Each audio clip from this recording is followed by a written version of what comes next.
The thousands who gathered in front of the White House had one goal: to ask and demand that President Obama takes action and stop all deportations to keep families together.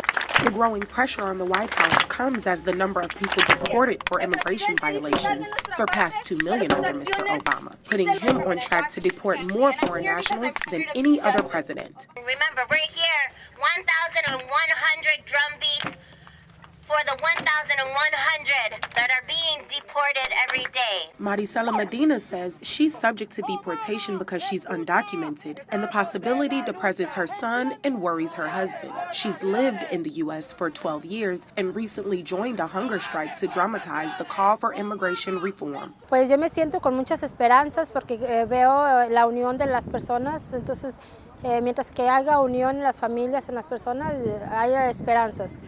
We need laws to help these people. And in helping these immigrant people in the country would also help the economy of this country. Because we are the people who are doing the work that make all of the work possible. Most of those deported had been charged with some civil or criminal violation. More than half came to the U.S. from Mexico, followed by Guatemala, Honduras, and El Salvador. Lizette Chacon says it's past time for Congress to enact reform, a move that polls show most Americans favor.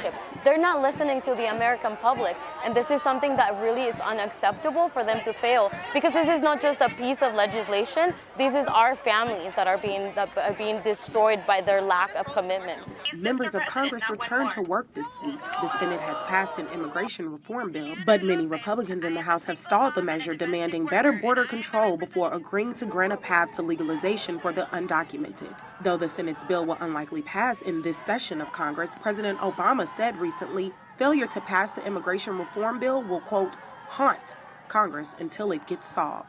Meanwhile, pro-reform activists promise more arrests for civil disobedience at demonstrations like this one. This is Kristen Roby of the Medill News Service reporting for McClatchy.